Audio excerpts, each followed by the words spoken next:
안녕하세요. 젊은 남자가 이런 사연 신청자로 등장해도 되는 것인지 조금 망설여지고 한편으론 민망하기도 합니다.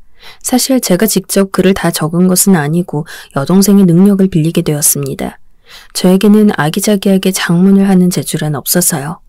제가 일에 관련된 것이라면 앉아서 쉬지 않고 일만 자도 단숨에 써 내려갈 수 있는데 사연 내용을 적어보라 하면 그건 또 다른 영역이라 그런지 첫 문장조차도 머뭇거려집니다.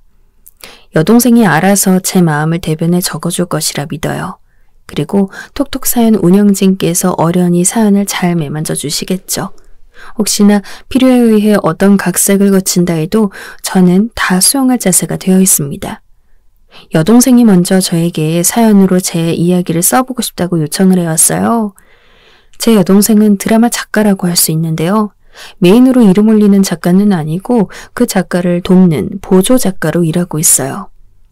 지금이 한창 본인에게 한가한 시즌이라 하던데 그래서 시간 난 김에 저에게 이런 요청을 하게 됐나 보더라고요. 저는 유튜브에서 주로 뉴스, 스포츠 영상들만 봅니다만 여동생은 사연 유튜브를 즐겨본다고 했어요. 사람 사는 모습들을 그렇게 들여다보고 여러 아이디어도 얻고 싶어서 사연들을 자주 접한다고 하더라고요. 그러다 보면 드라마 장면 구상할 때 도움이 되기도 하나 봐요. 전 처음에 무슨 내 이야기를 사연을 적어?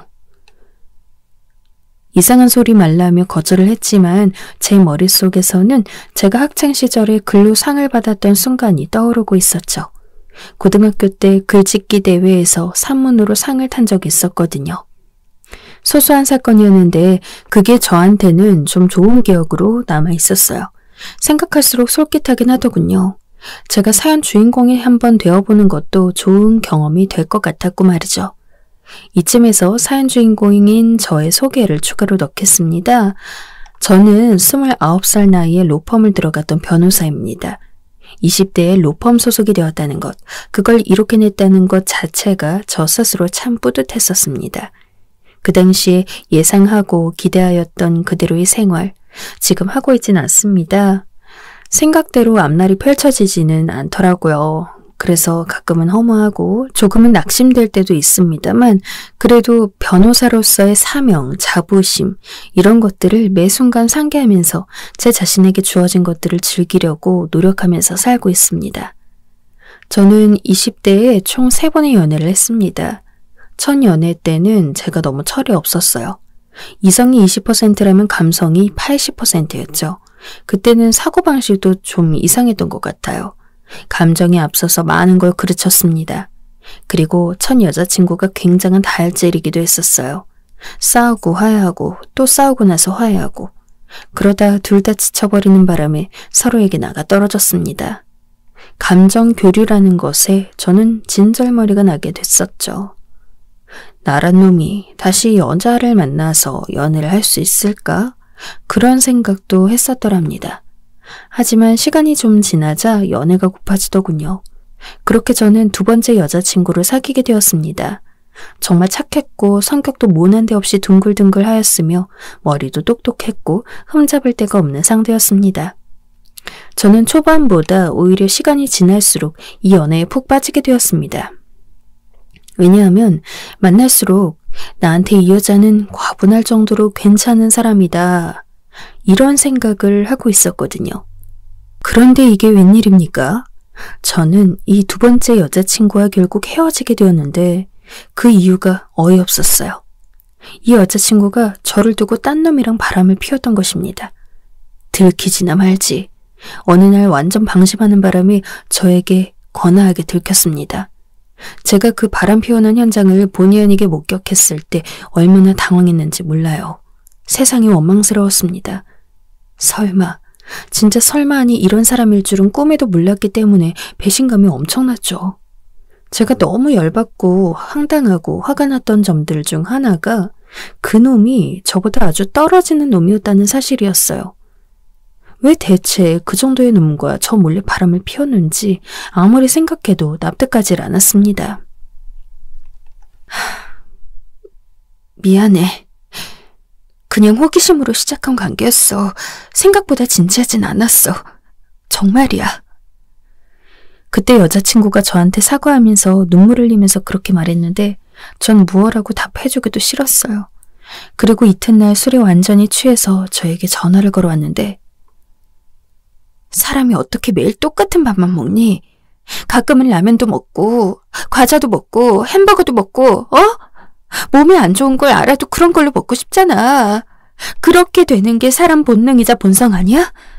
너는 법 공부하는 애가 이성적으로 생각이 안 돌아가니? 대략 이런 말을 주절주절 늘어놨습니다. 네, 이번에도 제가 이성적으로 굴지 못해서 연애에 성공을 하지 못했던 모양이에요. 제 잘못이었죠. 그 전화 받고 남아있던 한 줌의 미련마저 씻겨 내려갔고 완벽하게 헤어졌습니다. 저에게 매달려왔지만 전 뒤도 돌아보지 않았어요.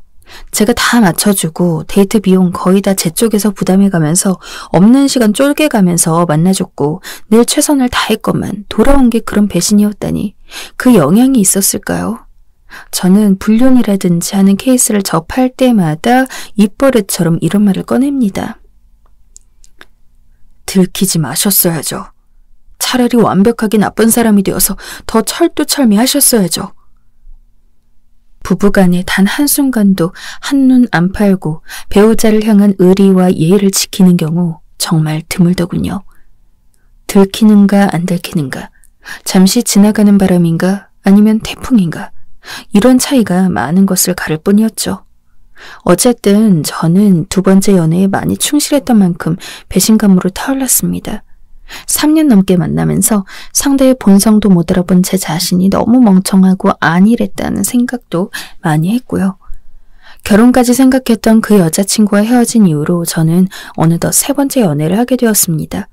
이 세 번째 여자친구가 저로 하여금 사연신창이라는 경험으로 이끈 존재입니다. 동문회 소개로 만나게 된 사이였고요. 아주 직접적인 소개는 아니었고 한 달이 건너 연결됐었어요. 저에게 알려졌던 그녀의 첫 정보는 이러했습니다. 솔직히 머리가 조금 부족한데 예뻐? 그런 말 들으니까 별로 관심이 안 갔어요. 저는 얼굴만 반반하고 머리는 빈 스타일 선호하지 않았거든요. 제가 영 반응이 시큰둥하니까 주선자가 다음에 또 연락와서 이렇게 말을 얹었어요. 집이 잘 살아. 그래서 얼마 전에 집에서 카페 하나 차려줬다더라.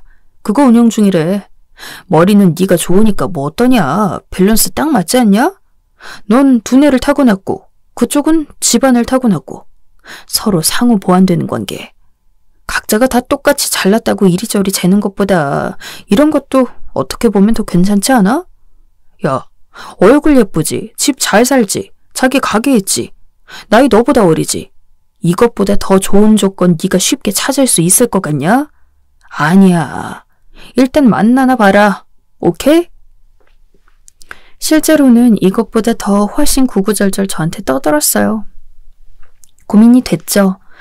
저는 그때가 갓 로펌 입성을 이뤄낸 직후였습니다. 따끈따끈한 신입이었죠. 의뢰 사람들이 알고 있는 로펌이라 하면 대형에 속하는 건데요. 저는 그런 대형 로펌은 아니었어요. 하지만 어쨌든 전 로펌 소속 변호사가 되고 싶었기에 제 꿈은 이뤄낸 셈이었죠. 조건도 제가 생각했던 그 수준이었고요. 이걸 이뤄내고 나니까 주변에서 은근하게 몸이나 정신에 문제가 없지 않고서야 왜 네가 여자친구가 없냐면서 여자 소개를 시켜주려고 했어요. 여자친구 없는 제가 뭐 특이한 경우라도 되는 것처럼 매도하는 분위기라 전 약간 불쾌했어요. 그래서 더 여자 소개받는 걸 꺼렸고 제가 들어오는 소개권들을 다 쳐내니까 금방 잠잠해지긴 했죠. 이렇게 잠잠해졌을 때 들어온 소개가 바로 세 번째 여자친구였던 것입니다. 속물이라 하시면 할 말 없지만 여자친구가 있는 집 딸이라고 하길래 가장 혹한 것은 사실입니다. 처음에 외모를 보고 끌린 건 아니었어요. 첫 번째 여자친구가 정말 연예인급으로 예뻤는데 성질머리가 장난 아니었던지라 연애 기간 동안 너무 힘들었기에 안 좋은 기억이 있었거든요.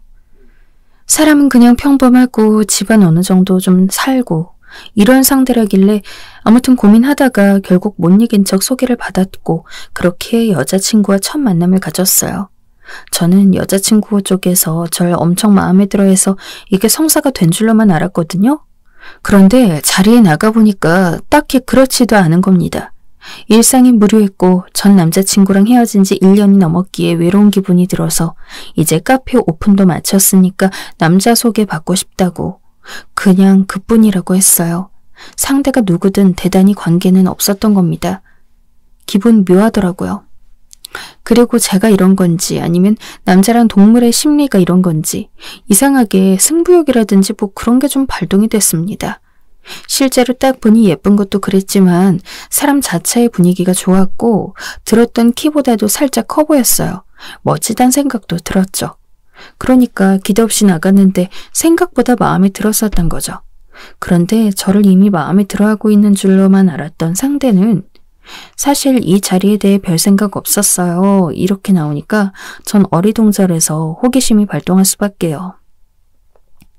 여자친구는 서울 소재 4년제 여대를 나왔습니다. 참고로 이대는 아닙니다. 대학 졸업 후 어디 중견기업에서 인턴으로 근무를 6개월 했고 그 후로는 아르바이트를 몇 차례 했었더군요. 그러다 취업 준비가 쉽지 않다는 이유로 미국에서 어학연 수차 1년을 보냈습니다. 다시 한국 들어왔는데 일반 직장 다니기가 싫었대요. 번듯한 직장은 자기 능력치로는 불가능한 게 딱 보였고 그렇다고 그저 그런 데 다니기 싫고 이런 딸을 위해 집에서 카페를 차려줬던 겁니다. 카페 오픈하면서 무슨 준비했냐고 물어보니까 그냥 바리스타 자격증 2급 하나 땄대요. 1급 아니고 2급이요. 여자친구 집은 성동구 샀는데 카페 위치가 성북구인 거예요. 그래서 왜 굳이 거기까지 가서 차렸냐고 물어봤더니 즉답을 피했습니다. 사귀고 나서 알게 됐죠. 카페를 오픈한 그 건물이 여자친구의 큰 당숙 되시는 분의 소유였던 겁니다. 저 29, 여자친구 28배 나이. 첫 만남 이후 3번을 더 만나고 나서 서로의 생각을 나눈 끝에 정식으로 사귀게 됐었어요. 여자친구는 서술했다시피 카페 사장님이었습니다. 작은 테이블 5개, 큰 테이블 1개 있는 규모의 매장이었고요. 어디 멀리서 찾아오는 그런 곳은 아니고 전형적인 동네 상권에 가까운 곳이었죠. 본인이 귀찮다는 이유로 배달은 안 했습니다. 다 떼고 나서 남은 순이익이 월 100만 원 정도 되었어요. 음료 단가가 저렴한 편이었으니 동네 개인 카페에서 월 100만 원 순이익으로 거두는 것도 사실 선방입니다. 그런데 가만 생각해보면 자기가 그 시간에 거기서 일을 하는 거잖아요. 자기 자신의 인건비를 계산하고 나면 월 100만 원은 초라한 금액이라는 겁니다. 일단 카페 위치가 나쁘지 않아. 원래 장사는 위치가 반이라잖아. 근거리에 경쟁업체가 없는 것도 그렇고 내 생각엔 주력으로 밀만한 품목을 준비하면 훨씬 잘 될 것 같아. 사람들 시선을 끌만한 사이드 메뉴는 필수니까 이건 꼭 준비하고. 제가 그 카페를 몇 번 가본 결과 솔루션이 금방 보였어요. 이런저런 조언을 해줬죠. 그런데 여자친구가 놀라운 반응을 보였습니다. 저기 미안한데 오빠, 나는 지금의 이상으로 뭔가 열의를 더 가지고 임할 생각은 없어서 그냥 지금처럼만 운영하는 걸로도 난 충분하다고 생각해. 분명히 결과치를 더 끌어올릴 수 있는 환경과 능력을 지니고 있으면서도 그렇게 하기 싫다는 겁니다. 제가 그런 말 들으면서 얼마나 크게 놀랐는지 몰라요. 여자친구는 밑으로 남동생과 여동생을 두었어요. 장녀인 거죠. 그래서 여자친구 부모님 연세가 젊으신 편이었고 나름 재력가라고 하실 수 있다 보니 배포가 크셨어요. 돈 있는 만큼 누리면서 남들보다 여유로운 일상 누리면서 그걸 뽐내야 한다는 그런 생각들이 있으셨습니다. 그런 영향이 있었나 봐요. 여자친구는 열심히 최선을 다해 뭔가에 매달려 결과를 이뤄내야 한다는 그 생각 자체가 머릿속에 들어있지 않았습니다. 카페에서 수익 안 내도 어차피 집에 돈이 있으니까, 그리고 카페에 나와 일을 한다는 것 자체로 나 자신은 보람된 시간을 보내고 있으니까, 결혼은 똑똑한 엘리트 남자랑 하면 되니까 내가 굳이 발전할 필요는 없겠지, 늘 이렇게 생각을 하고 있었어요. 제가 제 여자친구를 보면서 나랑은 다른 세계 사람이구나 이렇게 실감할 수밖에 없었던 이유가 있습니다. 저는 그런 배경을 갖추지 못했기 때문입니다. 저는 제 위로 나이 차이 많은 누나 그리고 여동생이 있습니다. 일남 이녀 집안이에요. 부모님께서는 연애하던 시절에 누나를 갖게 되셨어요. 그래서 부부의 연을 맺으셨죠. 그때가 상황이 안 좋을 때였고 온통 성급함 투성이었지만 아이를 임신하게 되었으니 다른 거 따지지 말기로 하고 그냥 부부가 되셨대요. 그리고 누나 태어난 후에 엄마 건강이 확 나빠졌습니다. 산후 후유증이 컸대요. 전신의 통증이 심해져 엄마는 도저히 일을 다닌다거나 할 엄두를 못 내셨고 아버지께서 엄청 열심히 일을 나가셨습니다. 한 푼이라도 더 벌려고 쉬질 않으셨대요. 누나가 4살이 됐을 때 엄마 건강이 많이 회복해서 이제 괜찮다고 말할 수준이 됐다고 합니다. 그런데 이게 무슨 운명의 장난 같은 타이밍이었을까요? 아버지께서 쓰러지셨어요. 과로가 겹친 열사병이었습니다. 그런데 쓰러지실 때 하필 구조물에 잘못 부딪히셔서 왼쪽 다리를 다치신 겁니다. 형편이 좋지 않으니까 그냥저냥 방치를 하셨어요. 그랬다가 나중에 그 다리가 안 좋아져서 수술을 받으셨고 다시 몇 년 후에 재수술까지 받으셨죠. 되려 일이 커진 셈이었어요. 아무튼 이런저런 일로 저희 집은 사정이 좋지 않았습니다. 제가 태어나기 직전 시내 근처에 사시던 부모님께선 시골 동네로 이사를 가셨어요. 외가댁이었습니다. 외할아버지께서 병으로 입원을 하셨는데 퇴원하시기 어렵게 됐다는 소식을 접하신 후였죠. 다시는 외할아버지께서 그 집으로 돌아와 일상을 보내지 못하실 테니 부모님께서 그 집으로 들어가 사시게 된 겁니다. 저 갓난아기 적에 외할아버지와 찍은 사진이 있는데요. 당연히 저는 기억이 없죠. 그런데 외할아버지께서는 아기인 저를 보시면서 죽기 전에 예쁜 손 잡아서 얼마나 다행인지, 내가 내 인생에서 못 누린 복이 모두 이 아이한테 가기를 진심으로 축복한다. 이런 말씀을 하셨다고 합니다. 외할아버지께서는 그렇게 떠나셨죠. 외할머니께서는 저 그리고 이어서 태어난 여동생까지 다 돌봐주셨습니다. 부모님은 맞벌이로 일하셨고요. 맞벌이라고 해봤자 두 분 수입 합쳐도 변변치 않은 수준이었어요. 저 아직 초등학생일 때 누나는 이미 성인이었는데요. 대학교는 꿈도 못 꿨다고 하더라고요. 고등학교를 졸업하자마자 누나는 바로 취업해서 돈을 벌었습니다. 악착같이요. 내 앞길은 내가 스스로 만들어 나가야 한다. 우리 집은 미래가 안 보여. 돈 벌어서 나라도 혼자 잘 먹고 잘 살아봐야 돼. 공장 기숙사에 살면서 우울할 때마다 이런 생각으로 이 악물었대요.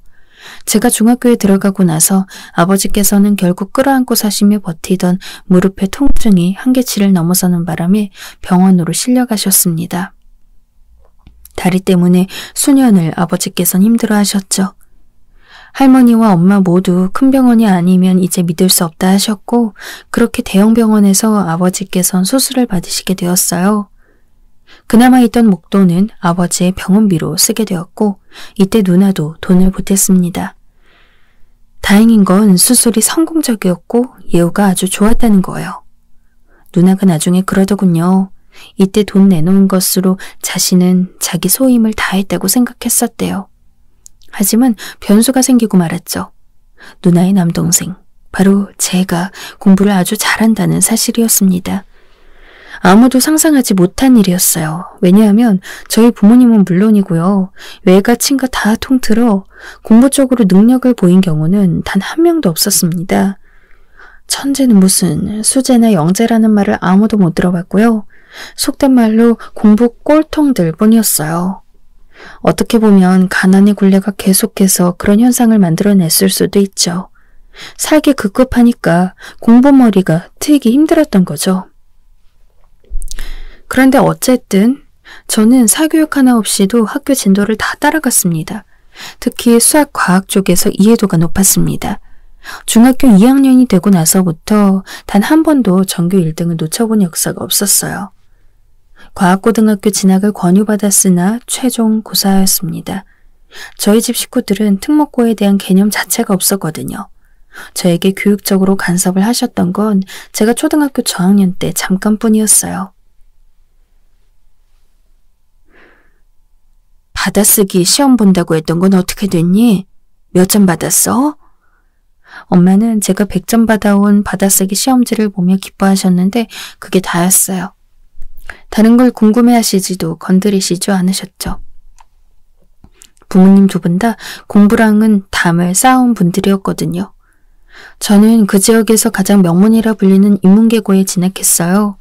기숙사에 붙어 기숙사 생활을 했고 거의 주말마다 집으로 갔습니다.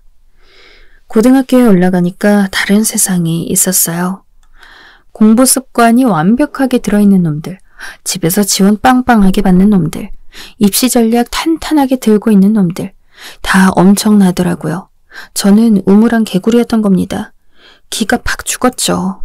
가족들은 공부의 기억자도 모르고 관심도 없고 그 중요성까지 알지 못하는데 제가 상담조차 청할 수가 없었어요. 혼자 고민이 깊어가면서 힘들어하고 있는데 저에게 내밀어진 손길이 있었습니다. 바로 누나였죠. 누나는 자기 돈으로 제 문제집을 다 사줬어요. 과목별로 출판사별로 다요. 제가 음악 좋아하는 걸 알고는 집중력 떨어질 때 들으라면서 최신형 mp3도 사주었습니다. 그때까지는 그것 하나 없어서 항상 친구들한테 한 번씩 빌려 썼었거든요. 용돈도 넉넉하게 주어서 저는 매점에서 원하는 간식을 늘 사 먹을 수 있었고 그럼으로써 친구들 사이에서 가난뱅이 이미지로 보이지 않을 수 있었어요. 저를 전적으로 돕는 존재가 있다는 것 자체가 엄청난 힘이 되었죠. 누나는 자기가 모으는 돈을 줄여서 저에게 다 지원해 주었습니다. 대학 입학해서도 제가 당장에 무슨 능력이 있어서 돈이 났겠어요. 누나가 다 돈을 대줬고 용돈을 줬습니다. 제가 집안의 어느 누구도 가보지 않은 길을 가고 나서야 사람들 모두가 세상에 아들이 어느 학교를 다닌다고? 이렇게 부모님을 향해 놀란 반응을 보이고서야 집안 사람들은 그 대단함을 알았습니다. 그리고 그제서야 열심히 절 응원하며 뒷바라지해준 누나의 선택에는 그만한 이유가 있었음을 깨닫게 되었죠. 부모님이 누나에게 참 고마워하셨어요. 그래서 누나가 결혼할 때 가족들 모두가 진심으로 기뻐하고 많이 신경을 썼던 것 같습니다. 저는 변호사, 그것도 로펌 소속 변호사라는 구체적인 꿈을 갖고 있었기에 반드시 이걸 이뤄낼 작정이었어요. 그리고 누나를 비롯한 가족들에게 많이 베풀어주고 싶었죠. 누나가 결혼할 때 전 속으로 누나, 조금만 기다려. 내가 꼭 은혜 갚을 테니까. 조카 태어나면 내가 부족함 없도록 다 지원해 줄 거야. 이렇게 마음먹었어요. 그런데 정말 하늘도 무심했습니다. 한때는 매형이었다고 부르기도 싫은 그놈, 바람을 피웠습니다. 그때 누나는 임신 중이었습니다. 임신 6개월경이었고 그놈이 추잡하게 불륜을 저질렀을 때 누나는 당장이라도 이혼하고 싶었지만 뱃속의 생명이 먼저 마음에 걸렸다고 했습니다. 행복하고 온전한 가정을 안겨주겠노라고 처음 임신 사실 알았을 때 그렇게 뱃속의 생명에게 말을 했었다고 하더라고요. 게다가 그놈이 누나에게 미안하다고 무릎 꿇고 싹싹 비니까 넘어가고 말았던 겁니다. 그런데 누나가 만삭일 때 그놈이 개버릇을 또 드러냈어요. 누나가 스트레스가 심해서 그랬는지 예정일보다 조금 이르게 출산을 했습니다. 그리고 태어난 저의 조카는 심장 쪽에 약간의 문제를 안고 세상에 나왔습니다. 가여운 생명은 이 세상에 태어나서 한 번도 병원 밖을 구경해보지 못한 채 천사의 품에 안겨 하늘나라로 떠났습니다. 누나가 제정신이 아니었어요. 전말을 뒤늦게 알게 된 저희 가족들의 분노는 말할 것도 없었고요. 이혼을 했는데 그놈이 불륜 상대한테 갔습니다. 절대로 죽어도 그 여자랑은 진지한 거 아니었다고 이혼하더라도 그 여자한테는 안 간다면서 큰 소리 뻥뻥 치더니 결국은 그랬어요. 그래서 제가 두 번째 여자친구의 배신에 더 소름이 끼쳤던 것 같아요. 아무렇지 않게 다른 사람 만나면서 상대에게 상처를 주는 종자들 정말 추악합니다. 누나가 그 후로 몸과 마음이 다 상했어요. 힘든 시절부터 함께 많은 고난을 헤쳐왔던 가장 믿을 만한 상대가 그놈이었었거든요. 저도 그렇기에 그놈에게 많은 신뢰를 보냈었는데 아주 역겹습니다. 누나랑 오랜 세월 신의를 쌓아왔으면서 설마 결혼하고 나서 그럴 줄은 상상도 못했어요. 게다가 바람난 여자랑 재혼까지 했으니 외할머니께서 통풍으로 고생하는 데다가 엄마 또한 당뇨로 늘 조심하셔야 해서 누나가 함께 살기로 했어요. 원래 시골 동네에 살았지만 거기보다 조금 더 한적한 곳으로 자연을 벗삼을 수 있는 단독주택으로 그참에 가기로 했죠. 좀 많이 시골이긴 합니다. TV에서 자연과 더불어 사는 사람의 동네로 다큐에서 다뤄질 법한 곳이죠. 그런데 깡촌 시골이라고 해서 그게 뭐 어떻다는 겁니까? 심신이 고단하고 지친 외할머니, 아버지, 엄마, 누나 이렇게 넷이 그곳에서 살고 싶다는데 행복하고 여유로운 일상이 만족스럽다고 하는데 왜 남이 왈가왈부할까요? 그 콧대 높으신 분들을 제가 처음 뵌 자리는 바로 여자친구 카페에서였어요. 카페에서 잠깐 이야기 나누다가 매장 일찍 마감하고 근사한 갈비집이나 가자고 그렇게 얘기가 됐었죠. 전 부담스러운 분위기 속에서 그렇게 여자친구의 부모님을 뵙게 됐습니다. 큰 테이블에 넷이 앉아 이런저런 대화를 나누다가 손님이 들어오면 여자친구가 얼른 주문대로 가서 일을 했죠. 그런데 꽤 오래 있었지만 손님은 2팀밖에 안 왔습니다. 그날따라 장사가 안 되더군요. 제가 다 민망했습니다. 그래도 여자친구가 잘 되는 장사에 별다른 의욕이 없다는 것을 전 알고 있었기에 그 부모님께서 아휴, 차려놓은 건 잘 차려놨는데 운영이 좀 미숙해서 그런가? 장사되는 건 좀 아쉽네. 그러게 내가 이런 컨셉 말고 좀 다르게 가야 한다고 말을 했잖아. 당신도 이상하게 우기더니만. 이런 말씀하실 때 거들지 않았습니다. 대신에 저는 개인적으로 자기 가게에 책임지고 열심히 지고 가는 모습만으로 정말 멋지고 가치 있는 일이라고 생각합니다. 그리고 장사는 멀리 봐야죠. 아직 초반이니까 아쉬운 부분들이 있는 건 자연스러운 일이 아닐까 싶습니다. 이런 발언을 꽤나 조심스럽게 날렸어요. 그런데 제가 느끼기로는 저의 말에 그 두 분이 엄청 반색을 하셨어요. 저녁 식사 자리에서도 절 마음에 들어 하시는 게 보였죠. 제가 집이 가난했지만 공부 하나로 밀고 올라와서 이 자리까지 온 점도 아주 높게 보셨습니다. 두 분이 웃으면서 농담조로 그러시더군요. 본인들은 부동산 대박 운이 따라줘서 1000원이었지 안 그랬으면 큰일 났을 정도로 공부엔 재능이 없다고요. 부동산 정보를 잘 물어온 친척분이 그걸로 첫 단추를 잘 꿰었던 것을 시작으로 집안이 부를 축적하게 됐더라고요. 운도 실력이란 말이 괜히 있는 것이 아니니 여자친구의 집안이 그저 대단하다는 생각이 들었습니다. 여자친구의 동생 2명 다 서울 중하위권 4년제였고요. 사교육을 받아서 그 정도였고 어차피 해외 체류 경험 한 번씩 쌓아주고 결혼들만 잘하면 장땡이라고 두 분이 신나서 떠드셨습니다. 제가 탄탄한 금전적 배경 없이 오로지 공부 뚝심으로만 성공한 것에 큰 점수 주고 싶으시다고 말씀하실 때 아버님 표정이 아주 상기돼 보였어요. 약간 얼떨결에 저희는 결혼하는 쪽으로 가닥이 잡히게 되었어요. 여자친구랑 한번 다퉈서 헤어지니 뭐니 했는데 금방 재결합을 했거든요. 그러면서 저는 제가 생각보다 더 여자친구를 좋아하고 있다는 걸 느낀 바 있었죠. 그런데 그 과정에서 여자친구는 저보다 더한 감정이 들었는지 저랑 결혼하고 싶다는 생각을 갖게 됐던 모양이었어요. 집에다가 저랑 결혼하고 싶다고 몇 번 말을 하니까 이제 그 부모님께서도 절 궁금해 하셨던 겁니다. 결과는 절 엄청 마음에 들어 하셨고요. 상견례 날짜는 무난하게 잡혔습니다. 모든 것이 무난한 수순이었습니다.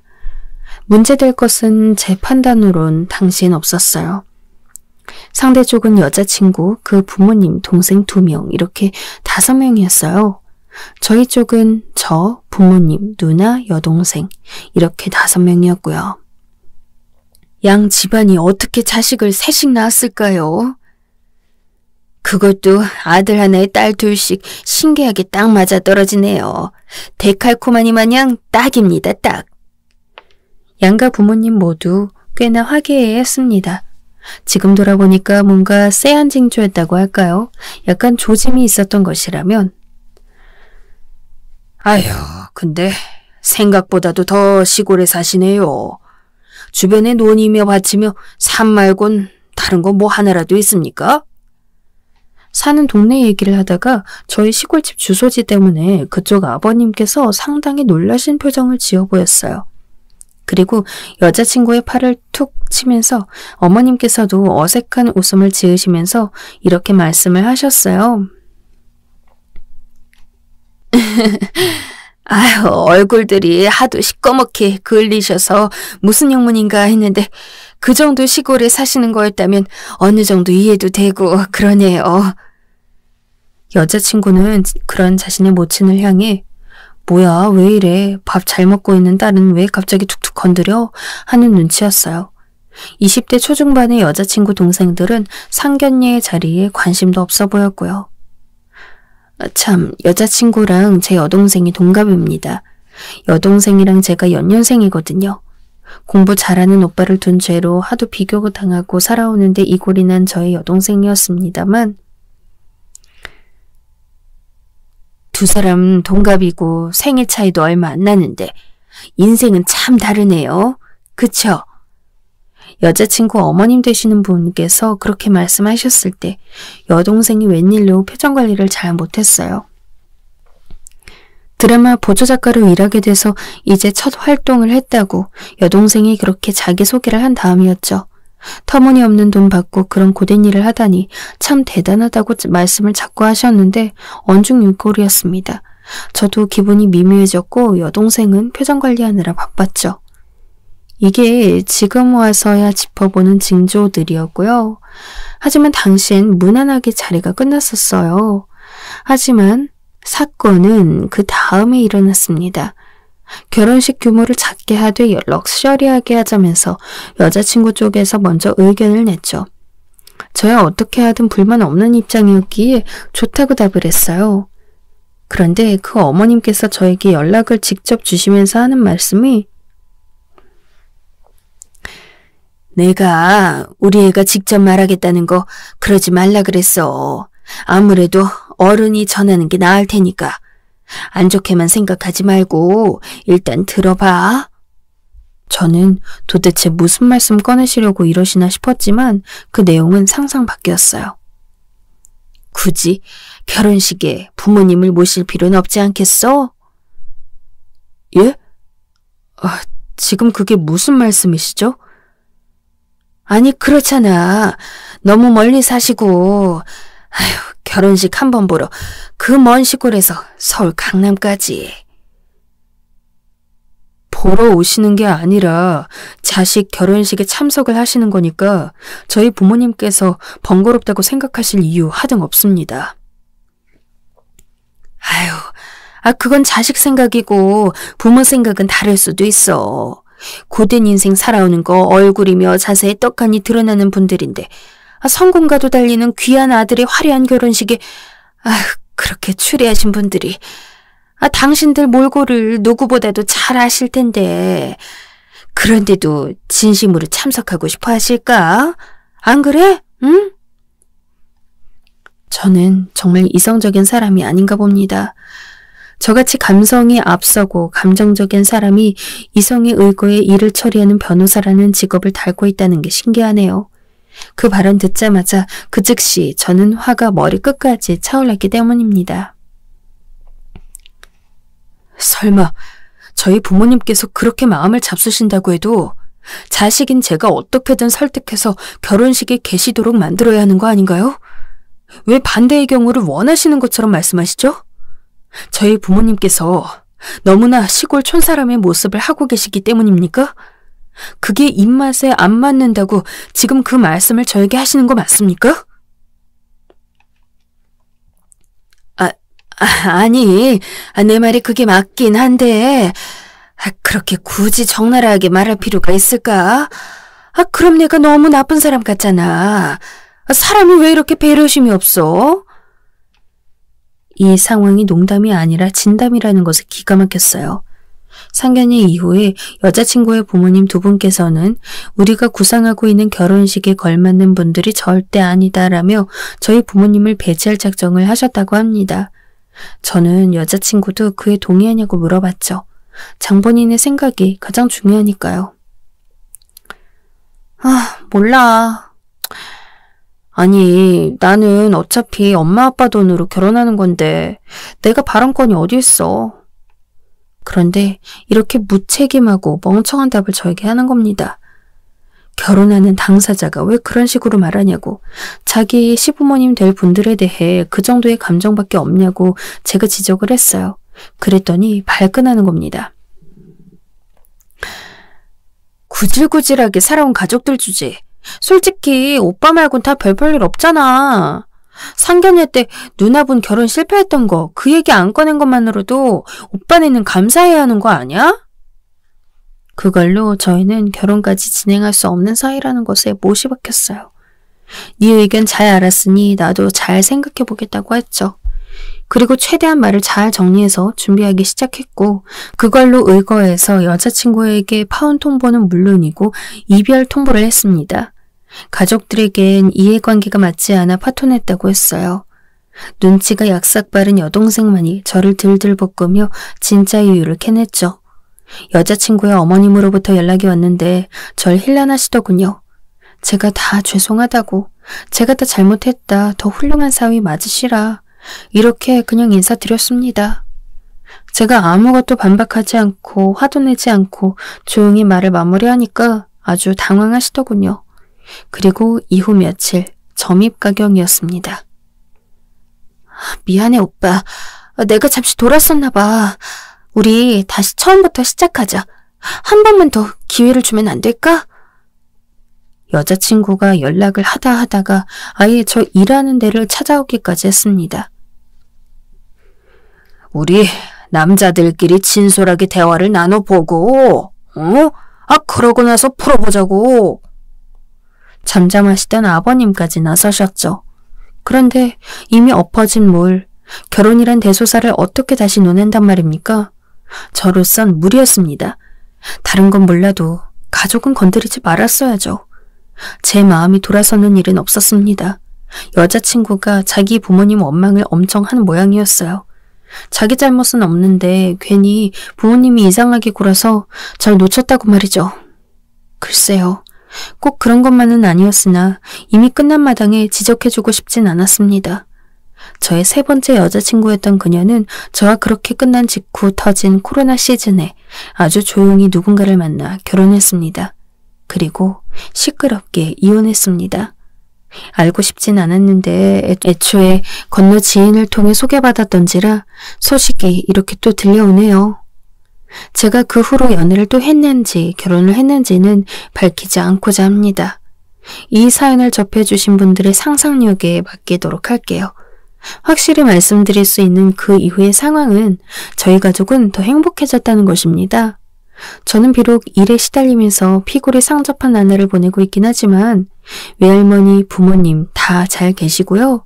누나는 연애를 시작했는데 분위기가 아주 좋습니다. 재혼하든 말든 즐겁게 지내라고 제가 돈 팍팍 지원해주고 있습니다. 생각대로 사라지진 않아도 살아간다는 것 자체가 의미 있는 움직임인 것 같습니다.